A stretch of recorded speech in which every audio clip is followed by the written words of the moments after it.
আমরা টোটো করে ঘুরিয়েছি, এবার একটু আপগ্রেডেশন হয়েছে। এবার প্রায় 16টা গাড়িতে আমরা সব মিলিয়ে 80 জনের মতন রয়েছি। আমরা ঘুরতে বেরিয়েছি, এটা 2 নম্বর পুজো।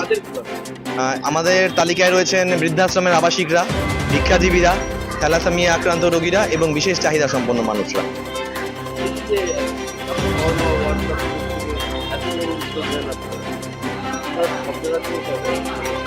হোয়াটসঅ্যাপ গ্রুপের বেশিরভাগ মানবিক মানুষ এগিয়ে এসে এক তহবিল তৈরি করেন।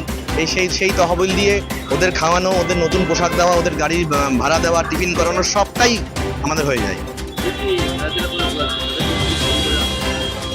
হ্যাঁ, পরিবারের কেউ একা এসছে, কেউ স্বামী স্ত্রী এসছে, কেউ আবার ছেলে মেয়েও নিয়ে আসছে।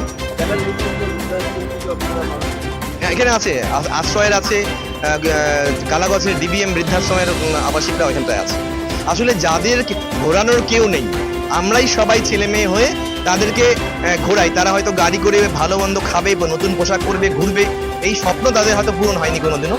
আমরা চেষ্টা করছি সবাই মিলে, হোয়াটসঅ্যাপ গ্রুপের বেশিরভাগ মানুষ মিলে আমরা চেষ্টা করছি তাদেরকে ঘোরানো। তারা ভীষণ আনন্দিত, এটাই আমাদের প্ল্যান। বার্তা দিব যে এ ধরনের মানবিক কাজ করার জন্য কোনো ক্লাব, এনজিও হতে হবে এমন কোনো ব্যাপার নেই, একটা হোয়াটসঅ্যাপ গ্রুপ থেকেও করা যায়। এই ক্ষেত্রে আমাদের হোয়াটসঅ্যাপ গ্রুপটা একদম ব্যতিক্রমী। সারা বছর শুধু এটা নয়, সারা বছর বিভিন্ন সামাজিক কাজকর্ম আমরা করে চলি। Sushanta Nandi, chief admin, Shaharnama. দেখো, আমরা যে কাজ করছি, আমরা একা এই কাজ করছি না, আমাদের 3টে হোয়াটসঅ্যাপ গ্রুপ মিলে প্রায় 750 মেম্বার রয়েছে। এই 750 মেম্বার মিলে আমরা এই কাজটা করছি। মানুষের পাশে থাকলেই কিন্তু সমাজের উন্নতি করা যায়। তাই সবাইকে বলবো, আপনার সবাই পাশে থাকুন, আমরা সমাজে এইভাবে সবার কাজ করতে পারি। সবার আগে এই রকম কাজ করতে পেরে নিজেদের খুব আত্মতৃপ্তি লাগে।